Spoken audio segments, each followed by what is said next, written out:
Today on Cyberwork, my guest is Ken Zalevsky, the founder and CEO of Vigilant Ops.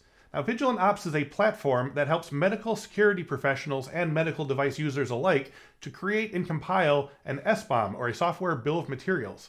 It's kind of like reading the ingredients list on the back of a box of cereal, or the traditional bill of materials that's used in manufacturing sectors. A box of cereal. You can see the food ingredients right on the package. Unfortunately, medical devices aren't that way. You can't flip over a medical device and see what software is running in there. So a software bill of materials is to give you that transparency and to give you that list of software that's running. But you'll learn about how SBOMs are helping medical security professionals look at every piece of software they use and identify their most vulnerable pieces, and how to defend against breaches in those vulnerable areas. As you move through that software development lifecycle, more functions in that organization become impacted by the cybersecurity of the device. Certainly from governance, the GRC perspective, you see functions and stakeholders that need to worry about SBOMs, creating SBOMs, generating them, providing them to FDA. We also talk about the current state of medical device security and how you can take a part in this crucial industry. Hospitals are asking manufacturers to provide SBOMs. You have customer support folks that get involved, field service techs. It really goes across the whole organization. That is all today on Cyberwork. The IT and cybersecurity job market is thriving. Bureau of Labor Statistics predicts 377,500 new IT jobs annually. You need skill and hustle to obtain these jobs, of course, but the good news is that cybersecurity professionals can look forward to extremely competitive salaries. That's why Infosec has leveraged 20 years of industry experience, drawing from multiple sources to give you, Cyberwork listeners, an analysis of the most popular and top-paying industry certifications. You can use it to navigate your way to a good-paying cybersecurity career. So to get your free copy of our Cybersecurity Salary Guide ebook, just click the link in the description below. It's right there near the top, just below me. You can't miss it. Click the link in the description and download our free Cybersecurity Salary Guide ebook. Your cybersecurity journey starts here. Now, let's get the show started.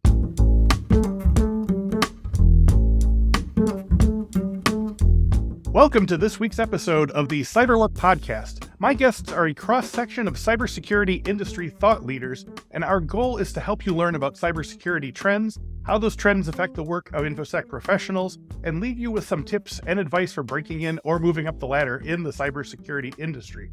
My guest today, Ken Zalevsky, is the Chief Executive Officer at Vigilant Ops and a passionate advocate for the application of advanced technology to improve cybersecurity across all industries. Prior to Vigilant Ops, Ken spent more than 20 years at Bayer Healthcare, where he led the medical device cybersecurity function. He is a certified cybersecurity leader from the School of Computer Science at Carnegie Mellon University and a trusted cybersecurity consultant to national and international healthcare industry stakeholders. Now, as he said, he is interested in the application of technology across all industries, but today we're going to talk about one industry, and that is the healthcare industry. And medical devices and all the things that need to be secured in that space. So let's get down to it. Ken, thank you for joining me and welcome to Cyberwork.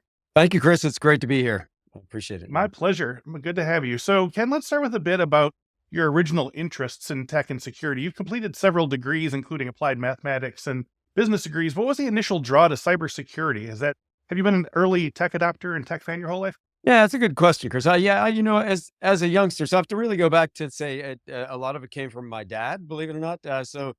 My dad was in computer science way back when, got his master's in computer science and kept bringing home a bunch of gadgets and things to play with prior to even before the personal computers were a big thing. And so, I started getting into tech even back then. I kind of just took the tech path and ended up running cybersecurity. And it was almost an accident, really, when I was at Bayer back in the day. And you may get into this in different questions, but I can give you a little background. And it was early on in my career there that we started to see some things happening with some of the medical devices in the field that were a little unfamiliar to us.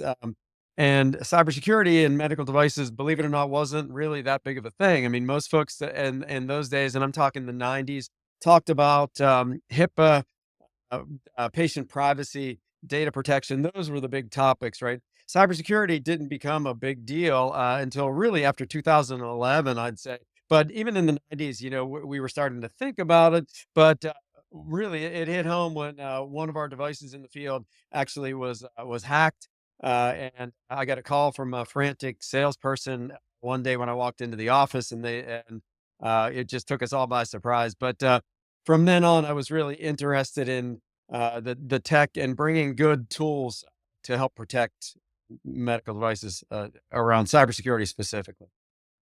Yeah, I worked in healthcare in the late '90s, early 2000s as well, and I remember a lot of issues around OSHA and the big push to digitize paper files, and it Yes. was Right. absolutely like pushing Sisyphean rock up the hill and so forth. It was just Right. a nonstop process. So what was it about 2011 where the cybersecurity aspect of it really crept in? Was it sort of like the start of the Internet of Things Yeah, and that sort of thing? there were a couple of things that happened around that time, but one big push was there was a black hat conference that I attended at the time, and there was a presenter that got up on stage and actually showed that he could hack into a an insulin pump, and he happened to be a diabetic who had his own insulin pump, and he had it on him, and had his laptop, and he had the presentation, and he showed that very little effort, he could hack into it, right?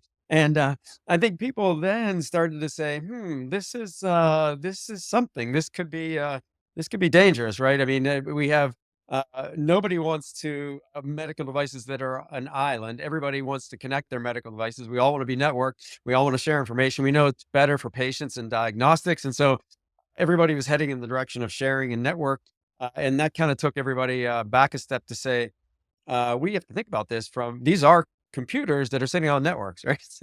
Yeah. So I think that was kind of the catalyst for a lot of the change. I started to work with FDA in the late, I say the 2017, 2018 timeframe on software bill of materials, which we'll get into in a minute, but really kind of ushering in that era of wanting to do more and protect those devices. And it was kind of from that moment on, I think folks started to realize we need to address this. Yeah, yeah, I remember those particular stories coming up, and I think one of our early Cyberwork episodes talked about the hackers being able to sort of hack into an emergency room while someone's getting heart surgery and so forth. So I mean, those were Yeah, uh, real thing. valid fears and also things that we're still working on. So Yeah. yeah, you said before, but before you founded Vigilant Ops in 2020, you Mhm. spent nearly 20 years at Bayer as the head of medical device security, Right. and even after founding Vigilant Ops, you continued on as a consultant with Bayer for 3 more years. So what was the scope of your responsibilities at Bayer? What types of devices were you charged with securing? And if applicable, can you say like how the nature of security for medical devices changed over those years? Yeah, sure, sure. So I'll start with Bayer first. So Bayer makes devices mainly aimed at the digital imaging market. So digital imaging is CT, MR scans, and their devices mainly are computer controlled injection systems for MR and CT scans. So if you've ever had an MR scan where they inject a contrast agent to illuminate the images. In the US, I want to say it's an 80+% footprint. Chances are 80% plus, you'll be hooked up to a Bayer injector to get contrast injected. Um, and they also make patient monitors and other things that go along with those injectors. But that's the main thrust of it. They've got loads of devices, as you can imagine. It's a global organization, so they've got devices all over the world, in hospitals all over the world. So it's a big footprint and something to as when I was there, it was something that really a big problem to kind of sink my teeth into. How do you secure these devices? How do you keep them safe? Not only the versions that are in the field, but you can imagine that there are continuously new versions of software that's going out there to the field, and some devices being updated during certain time schedules, others not being updated. And so it's not a problem specific to Bear, but across healthcare in general. How do you keep medical devices up to date? With the right software and security patches and those kind of things. And so that was my primary focus. Was really kind of making looking out for the field of devices, looking out for the new devices that came out. I mean, pretty much anything that had to do with the cyber on that equipment. Um, I think that with respect to where medical devices have gone or how they've kind of evolved, as I mentioned, medical devices have become more connected. I think the number that I like to use, and I might be even a little outdated at this point, is around 10 to 15 connected medical devices on average in every hospital room. So if you think about that, right, that's a lot of uh, threat area, right, where you've got this lots of devices going out to the hospital network and beyond. And so, medical devices are becoming more connected as we go forward, and even things like simple things, thermometers, right, are connected, right? I mean, in a sense, they're sending information and exchanging data. So, medical devices are in the old days, it used to be, and I literally remember this. We would have a bare injector that you could not communicate with the hospital system unless you did these, miraculous connections and had these integrations, right? Now it's just, a plug and play. Everybody communicates with everybody else. But at the same time, the risk of security, vulnerabilities and hacks and threats now becomes much greater because now you have to worry about the hospital network. Is traffic encrypted across that network? I'm putting a device in onto a network that I have no idea what's running on there. So the problem has become challenging and complex in multi dimensions. Now, we've spoken a lot in here about industrial control system security, and especially the problem of legacy systems and trying to keep things updated that don't even really have a patch function or other, are working on very old operating systems. Is there a similar thing in healthcare? Because obviously a lot of these devices are extremely new, as you said, and are very plug and play. But Yeah. is there a problem with regards to securing things that interface with much older medical devices in this area? There sure is, and you got it right. There's a we call it's the legacy problem we call it in the med tech space, where you have devices that are out there that are old, and for various reasons. I mean, hospitals don't upgrade equipment frequently for a lot of reasons. One is you find something that works and you keep using it. The other one is budgetary. So they don't want to replace some of these scanners and CT are a couple million dollars at least, and so replacing those frequently is a tough thing to do. So you end up running equipment that's older for beyond the life cycle, the intended life cycle, I would say, of the manufacturer, and so you get into situations where you actually have devices that are not patchable because they're so old, because the legacy software they're running is so old that the end of life, end of support dates have passed long ago. Nobody's creating patches for them. So, the only option you have as a hospital, if you have that equipment, is to upgrade it, swap it out, or, take it off the network for sure, but swap it out and get the latest version. And that is a huge issue. And that's at Vigilant Ops, one of the things maybe we'll get into later, but one of the things when I went out and started Vigilant Ops, one of the problems I wanted to tackle was exactly that legacy. How do you help maintain the security of those older devices? And I'm happy to talk Yeah. about that later, but yeah. Oh, we're going to talk about it right now, actually, Okay. because that is the next question. So, yeah. Can you tell me about your responsibility as CEO and founder of Vigilant Ops? Because, as you said, Vigilant Ops is a platform designed to manage an organization's software bill of materials, or SBOM.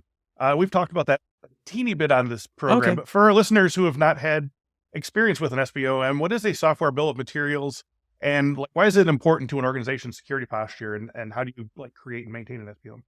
Thanks, Chris. That's great. So yeah, let's start there. I mean, a software bill of materials, or SBOM is what everybody refers to it as, Okay, um, is pretty simple concept, right? Everybody's probably familiar with a bill of materials, especially if they come from manufacturing. You know that every product that you manufacture usually has a bill of materials and says basically all the stuff that I use to build this product. And a software bill of materials is analogous to that in the sense that now I'm showing you all the software components I've used in building my product. And we also like to kind of make the analogy sometimes to a list of ingredients on a food package. If you flip sure. over a bottle of milk or a box of cereal, you can see the food ingredients right on the package.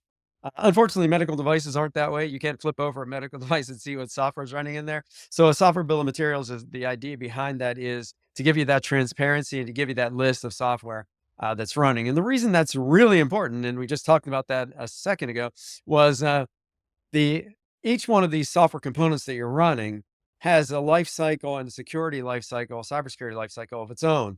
And at any given point in time on that trajectory, there could be threats or vulnerabilities against that specific software component that you need to be aware of if you're using that component on your network. And for example, I know Microsoft comes out with their, everybody knows Patch Tuesdays, right? I mean, they come out with the patches, the security patches for all their products. And we know that manufacturers, a lot of manufacturers, especially in medical device, and I would say it's probably similar across other verticals, don't build their own operating systems. Usually they get one off the shelf, or, so they'll either use a commercial operating system, or in a lot of cases now moving towards open source, maybe like a Linux type operating system. But the idea behind it is these manufacturers are, building medical devices to take advantage, to leverage their expertise, which is on the medical side, not so much on the tech side, right? So they're cobbling together, I would say, components, either, like I said, off the shelf commercial or open source, and making up these devices. And so, as a manufacturer, you want to be aware of the components that you're leveraging to build your product, so you make a secure product. But then, as a consumer of that technology, like a hospital that's putting that on their network, they also need to know if I'm running Windows XP, for example. It's a great example. It's easy to pick on, to say, if I'm still running Windows XP on this device, I have some vulnerability issues that I need to worry about, right? So the first step is awareness, understanding what's on there, and that's the software bill of materials. And then once you have that understanding and understand where the vulnerabilities are, then you might be able to take some action on that proactively. Yeah. If your organization creates an SBOM, as it obviously should, who's the stakeholder within the organization for the SBOM? Who's sort of tasked with implementing, or record keeping what you find out? Is this sort of in the governance risk compliance space? Is it more for the security architect who's sort of designing around it? Is it all of these things? Is it something else? Yeah, no, it is all of those things. It's kind of all of the above. If I'm producing software, and again, sticking with the med tech example, um, what we say is, you probably heard shift left. Actually, they probably talked about it on the show before. Yes, But I did. everybody's Yeah. talking about, and especially FDA is talking about building security in as early upstream as you can, right? So in that software development life cycle, you want to be able to talk about secure product architecture from the very beginning. Ideally, right? It shouldn't be a bolt on. So then, in that case, you have architects, product designers, people that are gathering requirements, maybe people on the front end with customers, and pulling in customer requirements and requests. That all should funnel into that secure design. So as early as you can upstream in the process, you should bake that in. But then, as to your point, as you move through that software development lifecycle, more functions in that organization become impacted by the cybersecurity of the device, and then get involved with SBOM. And so, certainly from governance, the GRC perspective, you see functions and stakeholders that need to worry about SBOMs, creating SBOMs, generating them, providing them to FDA. We know that's a mandate, that's a law now. FDA requires SBOMs from medical device manufacturers. So to comply with FDA law, you need to supply SBOMs, you need to maintain those. Customers are asking for them. So hospitals are asking manufacturers to provide SBOMs. So, you have customer support folks that get involved, field service techs. It really goes across the whole organization. And one of the things we like to say is, in the old days, we used to say, um, cybersecurity issues kind of get thrown over the wall, right?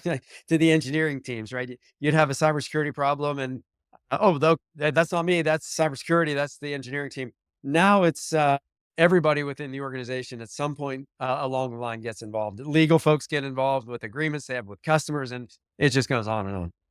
Yeah, before we get into the general topics around medical device security and certain current attack vectors and stuff, I kind of glossed over this before, but can you tell me about your responsibilities as CEO of Vigilant Ops? Like, what does your sort of average week look like in terms of what you're implementing for your customers, for your product, and all the other sort of things? Yeah, thanks. Yeah, that might be my fault. I forgot to answer that question. But yeah, no, that's a great question. As the Vigilant Ops, really, our concern is, initial concern out the gate was patient safety. I came out of that space. I'm a strong patient advocate. I believe in patient safety and security, and I feel like we're all consumers of healthcare at some point. um, and I feel like we should all have the best treatment we can, and the most secure and safe treatment we can. And I feel like bringing advanced technology to that space was, I almost felt like a duty. I really felt like it was something I needed to do. And starting Vigilant Ops and kind of focusing on that to start as a big problem seemed like the right way to go. So, a typical week for me looks like, we work with customers all the time. As you can imagine, on the medical device manufacturer side, there's still a lot of uptake around software bill of materials. As much as I'd like to say it's common knowledge at this point, to your point earlier, there's still a lot of folks that don't know a lot about software bill of materials. I've Right. been working on a software bill of materials since 2018, but I still talk to folks today who say, well, what is that for? How do you use that, right? And so we see a lot of education on the customer side, especially on the device manufacturer side. On the hospital side, we're seeing hospitals now starting to demand or ask for software bill of materials with products, and it's interesting that hospitals now realize the overhead that's involved in supporting a product when you have no idea what's running in it. Which you can imagine now, if you look back, that's a pretty straightforward. Hindsight's 2020, but you look at that and say, well, that makes sense. If I don't know that these Windows components are in there, how do I even know I'm vulnerable or susceptible? And so, in the old days, hospitals would call us literally call Bear and say, "Am I vulnerable? Is this in your product?" Right? And so you don't have time. You can't do that anymore as a CISO. You couldn't do it back then either. But they're realizing now there are better ways, right? And so what we see is we're working a lot with hospitals to kind of bridge that gap, make them aware of how they can leverage an SBOM. So on the manufacturer side is, what do I need an SBOM for? How do I make my product more secure with one? On the hospital side, it's, now that I have these products deployed, how can I use an SBOM to help protect myself, right? And so a typical week is working with both sides of that, all those stakeholders in that equation. Yeah. Yeah. Now, you brought up something that I was sort of tiptoeing my way towards asking. So I'm glad you Yeah. mentioned it, because, I always like to speak to people who are just getting started in this industry and are just learning. And, I'm confident enough in myself. You can talk to me like I'm a 5-year-old and I'm not going to be offended, but to give it like the most sort of simple version of it, like, what skills do you need to sort of interpret an SBOM? Like, I'm, using your comparison of ingredients lists on food, you could indeed look at a cereal pack and you'll see a million, deoxyribo and you're like, is that Correct. good? Is that bad? Is that a chemical? Is that a Right. fancy name for a sugar? Like, what kind of skills do you really need to interpret an SBOM, either on the consumer side, like you say, or on the organizational side? That's a great question. So, with respect to SBOM formatting, the National Telecommunications Information Administration came out, the NTIA came out with a minimum elements list for the SBOM a couple years back, and so they've standardized on what should be in an SBOM. So the information that's in an SBOM, if you're getting an SBOM that's produced by, and there are multiple tools that can generate SBOMs, including the Vigilant Ops tools. But if you're getting an SBOM that's generated by one of these tools, it should have standard formatting and include the elements that are supposed to be there. So I'll start there. Um, most most generators and SBOM creation tools generate the SBOM in one of three formats. And just to get a little tactical on you, there's SPDX, there's Cyclone DX, there's SWID, which isn't as popular. And then, believe it or not, people still use spreadsheets and PDFs and things like that. But sticking with those top three computer machine readable formats, I would say those files are not easily read by humans, right? So if I pulled up a Cyclone DX JSON file for you right now that was an SBOM, you and I would both have a hard time figuring out what it said, right? I mean, we'd be able to pick out some components here and there, maybe a few versions, but you'd have to really study it, right?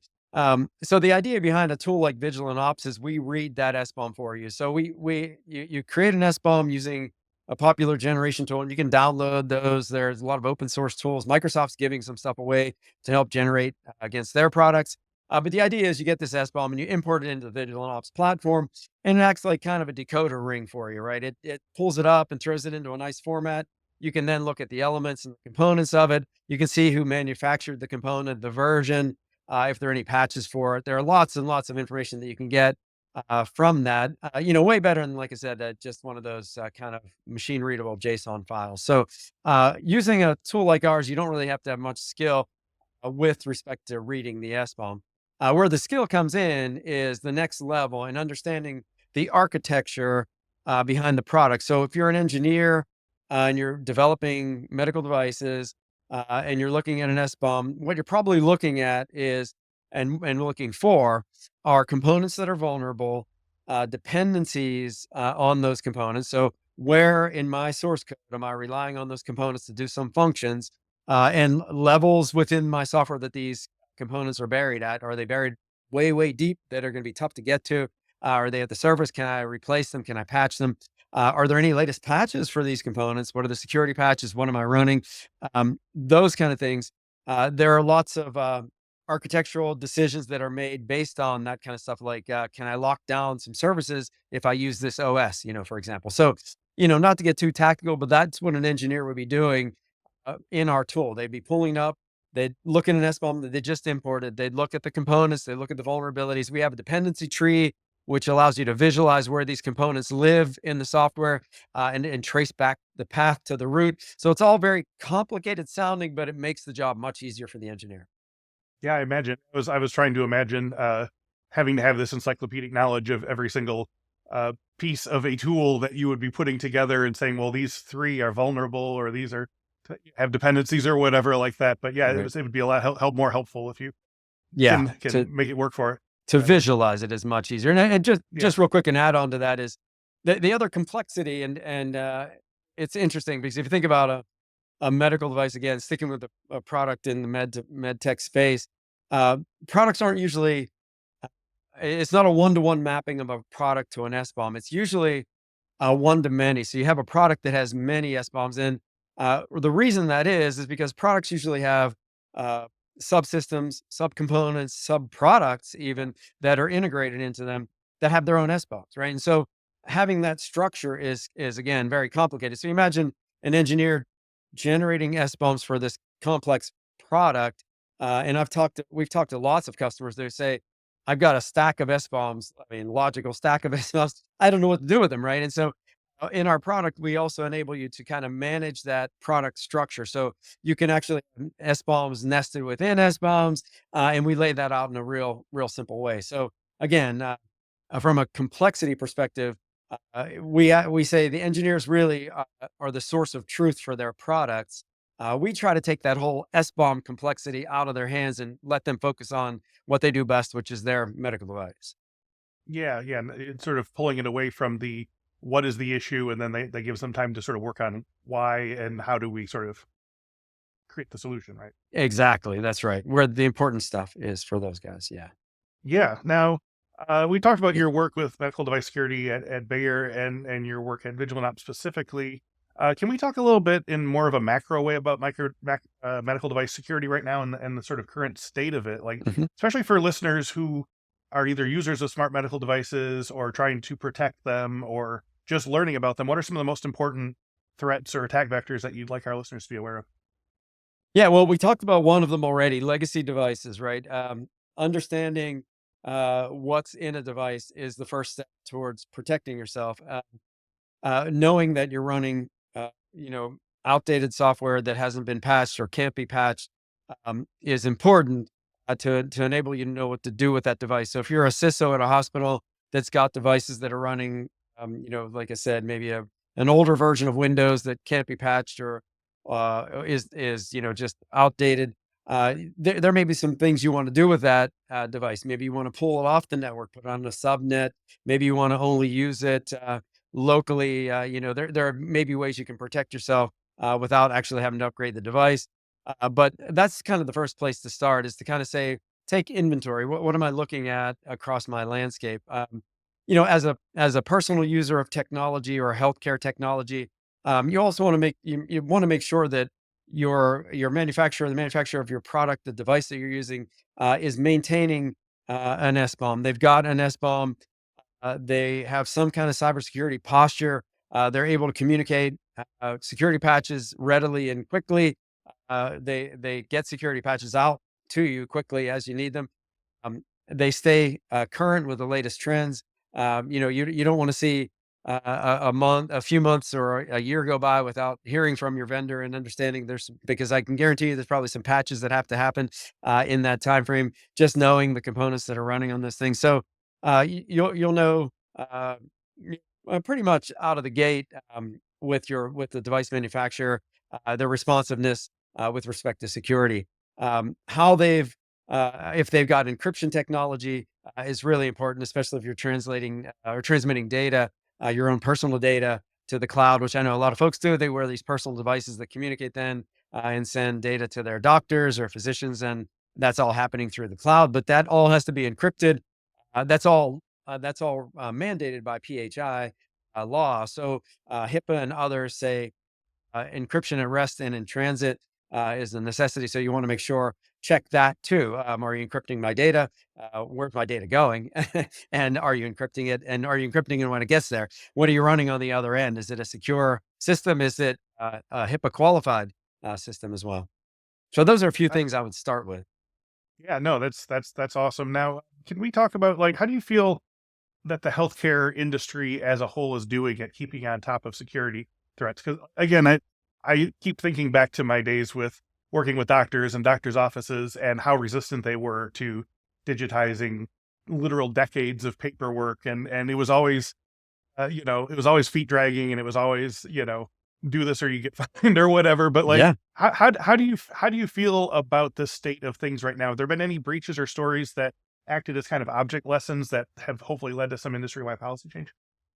Yeah, yeah. I mean, just that last part, there are lots of breaches and stories that have happened over the last few years. And I know, I'm sure your listeners are familiar with a lot of them.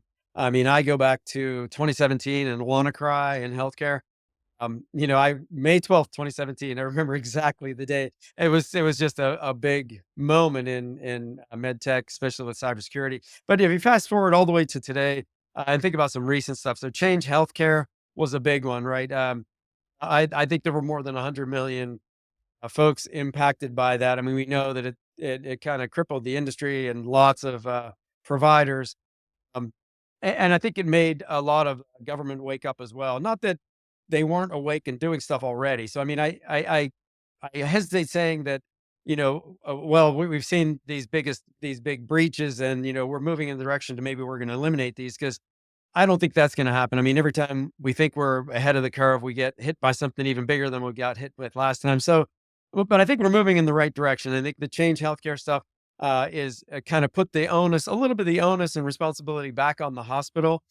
So hospitals now, if HHS is looking at passing legislation that would mandate hospitals to have a certain level of cybersecurity, which would require, like we just talked about, monitoring vulnerabilities, understanding what's in their devices, those kind of things, at a level that they haven't done in the past. And so that's not out there yet as a law, but it's been thrown out there for comment. I think if HHS has their way and it actually becomes something as a law, then we'll see a little bit of change on the hospital side. But what that means to me is then I think the hospitals are going to go right back to the medical device manufacturers and say, "Hey, we're being asked for vulnerability monitoring information, component information, stuff that's running in our devices. Please give that to us." Right. So we'll see a lot of more demand on the hospital side for software bill of materials and cybersecurity posture and other things from device manufacturers. So I think, all in all, to your question, where are we in healthcare today? I think we're better than we were. I mean, definitely we are.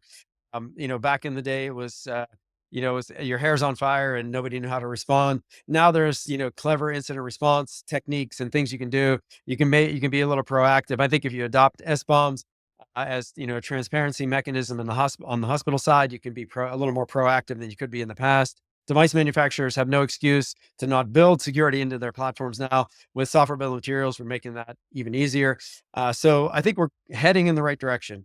I think that the legislation in 2022 was a watershed moment for FDA, and at the end of 2022, they passed the Appropriations Act, which included a modification to the FD&C Act, the Food, Drug, and Cosmetics Act, which is an old document. That's what FDA runs on, but they gave FDA legislative authority to require SBOMs. So that legislative movement has pushed the SBOM issue to the forefront as well. So we're heading in the right direction. The worst, I don't know if the worst is behind us. I would hesitate to say it is. I think we'll see more stuff happening. I hate to say, but we're working on it and getting there. Yeah. Now, obviously, we've looked behind. Let's look a little forward here. There's no way of getting around this. So, can we talk about how generative AI and machine learning technologies have changed the healthcare device security landscape, and whether it's abetting the attacks or enhancing the defenses? Are there certain aspects of this tech that you're keeping an eye on? Yeah, definitely. It's a great question. Yeah, I mean, AI is pervasive. I mean, we see it in devices themselves, doing diagnostics and cool stuff like that.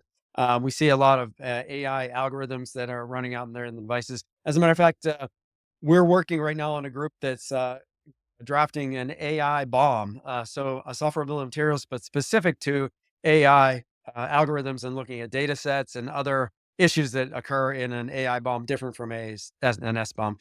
So AI is happening in cybersecurity around AI. AI bomb is one movement that's happening. We also see in our platform, we use AI to help ferret out dependencies amongst components. So if you look at that massive amount of data that you gather when you're generating an SBOM with respect to components and the paths back to the root and the dependent components, and you kind of have this what's called transitive dependencies.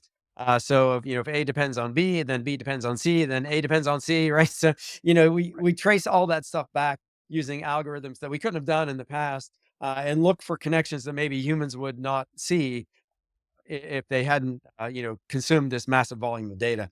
And so that's another big area. It's really if you think about it from an engineering perspective, right? There are 75 plus new vulnerabilities daily that are reported to the National Vulnerability Database. So, if you think about the hundreds of thousands that are out there already and adding to that mountain every day, as an engineer, it's nearly impossible to keep up.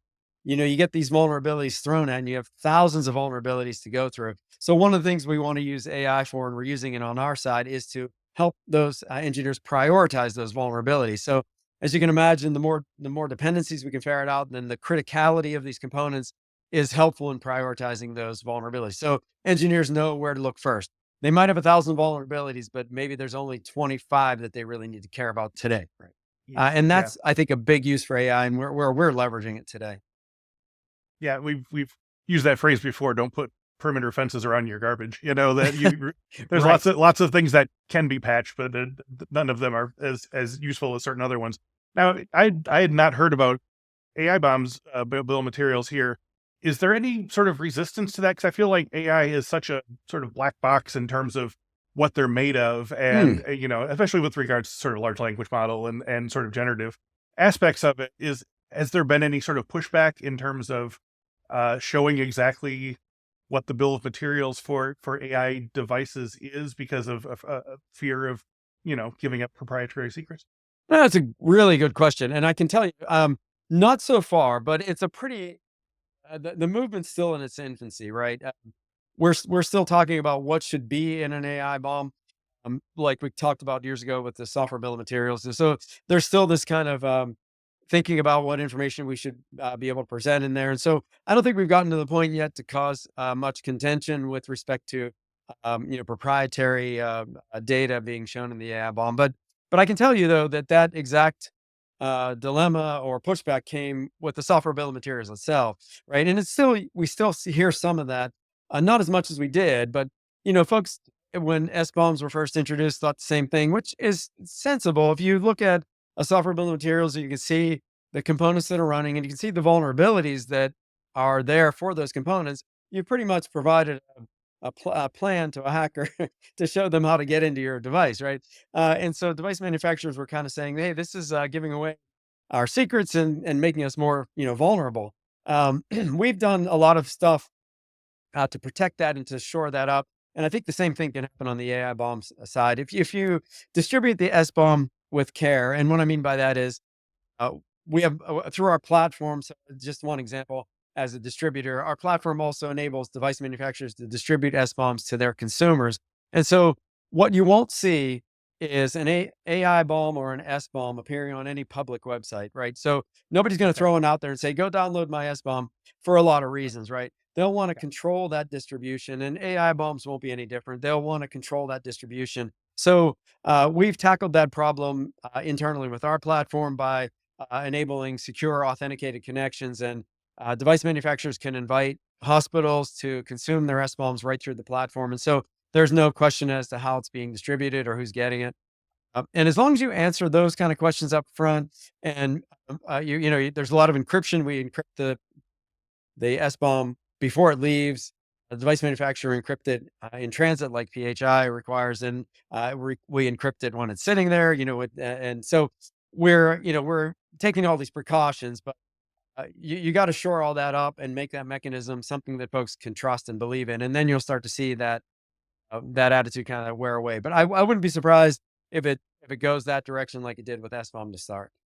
Yeah, that sounds. I think that I don't know why I thought that these AI bombs are just going to be sort of like hanging out in like the classified section or whatever. But yeah, that makes sense that you're going to Yeah. want to keep it close to the chest like that. But Yeah.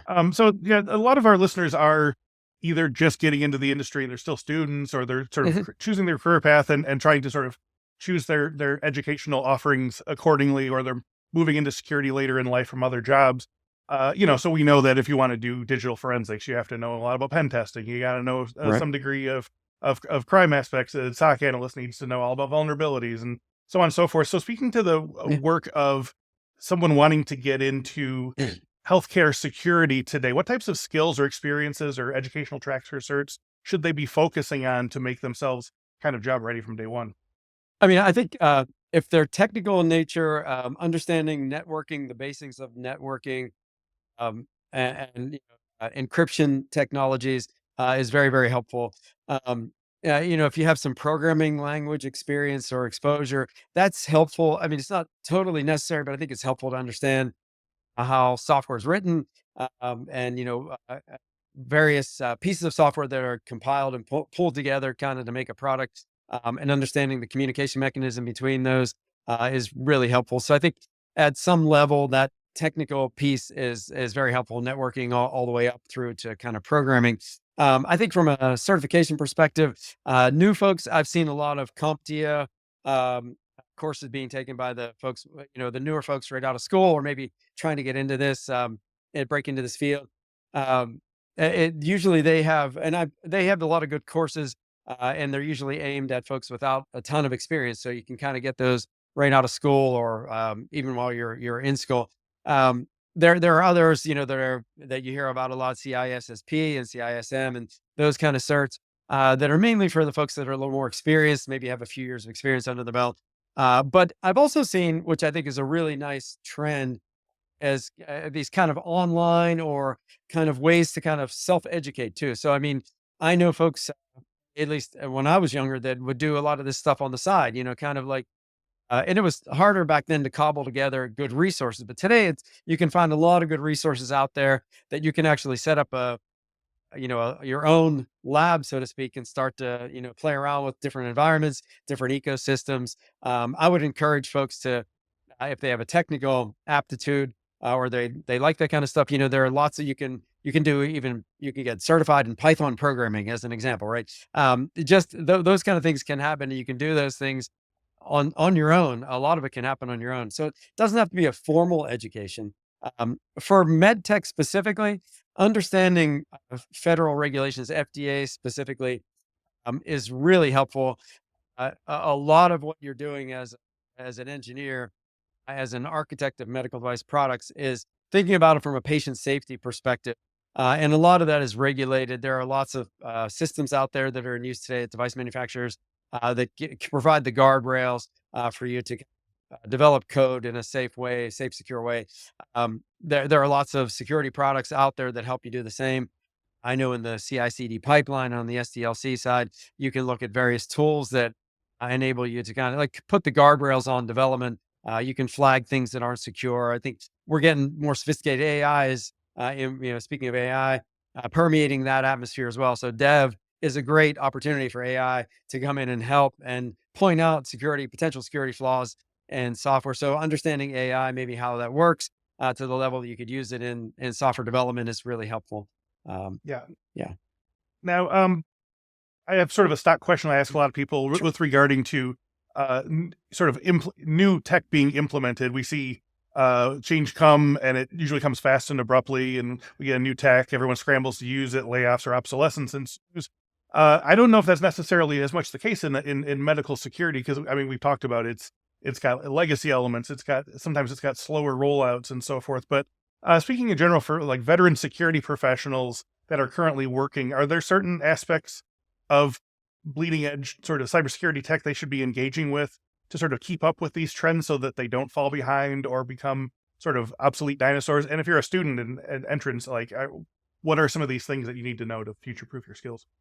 Yeah, I mean, definitely, as we just talked about, AI is a good one, especially. So I think about medical device in multiple facets when it comes to AI, right? There's AI that's penetrating the device itself. So they're using it to do diagnostics. They're using it to do, better patient um, scans, better patient monitoring, comparing, diagnostic data and actually recommending courses of action.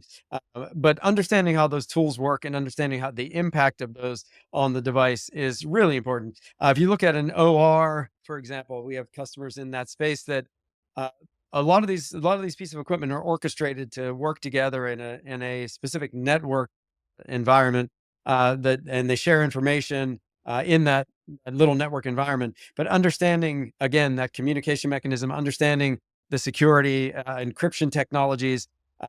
We think about I think about quantum computing and the entrance of that, and I know that's kind of still in its infancy and but taking off, and so understanding where encryption might go is really important, especially for think about again the OR and communicating information from device to device. How am I encrypting that? Am I susceptible to the potential break in that encryption? So those kind of things would be good to pay attention to. And then really, if you pull it all the way back to like kind of the level we're at today, I would say even on the hospital side, a software bill of materials and understanding what to do with that information is even a great place to start, right? I mean, we still talk to folks who say, "I have these SBOMs, I don't know what to do with them," right? Understanding the vulnerabilities in the products that you have already, understanding what you can potentially do about those is really important. So staying on top of where SBOMs are heading as well, because it's an evolving ecosystem itself.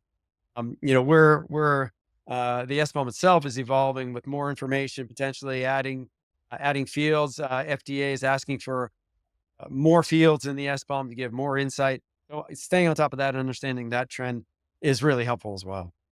Yeah, I totally agree. That sounds fantastic. Now, before we wrap up here, Ken, I have a sort of more abstract question I want to Hmm, ask you. What's sure. what's the best piece of career advice you've ever received? Oh, it's a good question. I would say I was an undergrad.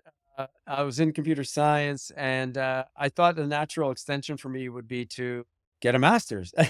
uh, Mhm. and so I wanted to roll into a master's in computer science. And I was working on a project at the time as a student, and the manager of the project gave me some advice that he probably doesn't even remember, and but it was really impactful to me. I said, "Hey, I'm looking at doing a master's in computer science. I think that's the natural fit for me." And he said, "You seem like an entrepreneurial type. Working with you, and the way you kind of glom on the technology and look for practical uses of it. You might want to think about an MBA. That might be more suited for you." And I my first reaction was, whoa, Yeah. and I took a couple courses and ended up getting an MBA, and I really thought that was really great advice, and it's benefited me quite a bit. I have that entrepreneurial spirit. I've always had it, and I always feel like understanding that technology at a base level has been really, really helpful. So being a technologist at heart, but understanding the applicability of it has been really, really good advice. So I would say that's probably the best piece of advice I can say. Yeah, that is awesome advice. And as someone who was going to be a chemical engineer in college and went in a Mm, very very different direction, I think it's really hard sometimes to shake your either your family's expectation or your own personal expectations of what you think your life is going to look like. And right. this has Right. to progress from this because this always progresses from this. So I Right. could see very easily where you you just sort of think, well, masters is next. I just have to do a master's next Yeah. because that's what Right. you do next. Right. And so yeah, and always, Right. I guess before you jump into any sort of big change like that, it's always worth asking, what am I actually going to do with this? What is this actually going to do material in my life? So, Agreed. yeah, Yeah. No, yeah, I agree. That's great. That's interesting. Yeah. yeah. So Ken, we've talked a little bit about Vigilant Ops so far, but if you want to tell our listeners more about what your company does and services you provide, let's hear it. Sure. Yeah. Thank you. Yeah. So, as I mentioned a couple of times, uh, we specialize in the software bill of materials, but we call it the software bill of materials life cycle. Uh, you know, I said a couple of times the software bill of materials is great to generate, but you need to know how to leverage that SBOM once you have it, and that's what our platform does. We manage that uh, actual life cycle of the software bill of materials. So if you think about it from inception all the way through to deployment, through to retirement, the software bill of materials is a living, breathing, changing document that needs to be managed and continuously monitored. And that's what our platform does. So we enable, I say we take the SBOM problem off the hands of the technology producer and the technology consumer by providing tools to generate and manage SBOMs, and then that platform to share those SBOMs with folks actually consuming the technology.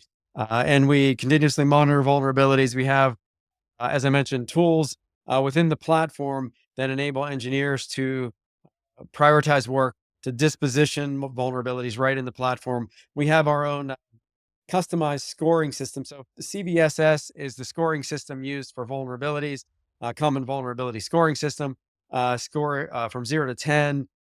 NVD, National Vulnerability Database, analyzes the vulnerability and attaches a score to it. But that score doesn't reflect actually the way that software component is being used in that particular product normally. So a critical score in a component may be a low score in a product. That component was used in a certain way. Maybe certain services were locked down. And we allow our product manufacturers to do that right in our platform and say, oh, this vulnerability is critical, but the way we use it, it's a low. And so they can recalculate the score and communicate that to their consumer. So the whole point of the platform is to communicate cybersecurity of these devices from producers to consumers, and take that real, guesswork out of it on both ends. Nice. So got one last question here, and then I'll send you on your way. If our listeners want to learn more about Ken Zalevsky and Vigilant Ops, where should they look for you both online? Yeah, sure. Vigilant-ops.com. You can find us there, and you can look for me on LinkedIn.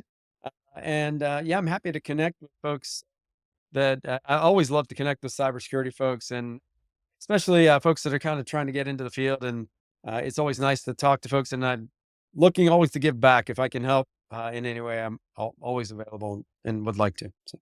Our listeners are all very LinkedIn savvy, and so you will probably be getting some new friends after this. So Great. Yeah. Well, thank you so much for your time and insights today, Ken. This was absolutely fantastic. I appreciate it. Oh, thank you, Chris. And I appreciate having me, and fantastic questions as well. Thank you. Thanks.